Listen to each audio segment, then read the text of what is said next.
آج ہم دیکھیں گے کہ حرف کیا ہے اور اس کی کچھ ایگزامپلس کو بھی دیکھیں گے. جو خود اکیلا معنی نہیں دیتا، حرف وہ ہے پارٹیکل، اس لیے اس کو پارٹیکل کہتے ہیں. ویسے تو ورڈ جو ہوتا ہے وہ تو ایک پراپر میننگ دیتا ہے نا، لیکن یہ حرف ہے، نہ یہ خود فاعل ہے نہ فعل ہے. یہ کنیکٹ کرنے کے لیے جملے میں یوز ہوتا ہے، جملے کو کمپلیٹ کرنے کے لیے یوز ہوتا ہے. جو خود اکیلا معنی نہیں دیتا بلکہ کسی دوسرے لفظ کے ساتھ مل کر جملے میں معنی پیدا کرتا ہے. ٹھیک ہے، جملے کو کمپلیٹ کرنے کے لیے حرف کی ضرورت ہوتی ہے. ٹھیک ہے، حرف کے ساتھ جملے کو کنیکٹ کیا جاتا ہے. فعل، فاعل، مفعول، ان سب کو جو ہے وہ جوڑنے کے لیے حرف کو یوز کیا جاتا ہے. Particle is a word that does not give complete meaning on its own. On its own خود complete meaning نہیں دیتا یہ، but gives meaning، لیکن meaning تب دیتا ہے only when joined with another word، جب کسی اور ورڈ کی طرف یہ اشارہ کر رہا ہو یا اس کے ساتھ جڑا ہوا ہو تو پھر یہ ایک کمپلیٹ سینس پرووائڈ کرتا ہے. جو خود ایک پراپر نہ فاعل ہے نہ مفعول ہے، لیکن اپنے ہونے سے، اپنے معنی سے یہ جملے کو کمپلیٹ کرنے میں کام آتا ہے.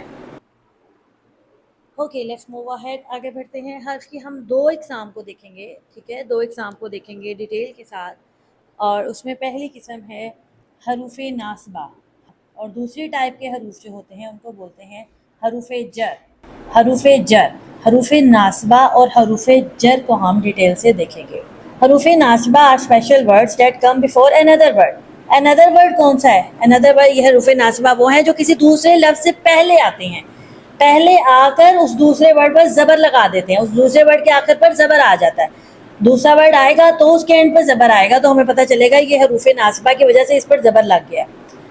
یوزلی ناؤن اور ا ورڈ، کسی نام یا کسی کام سے پہلے بھی یہ آ جاتے ہیں. اور حروف ناصبہ جو ٹوٹل 6 ہیں ان سب کو ہم دیکھیں گے، اور اس کے بعد جو ورڈ آئے گا اس ورڈ کے اینڈ پر زبر آ جائے گا.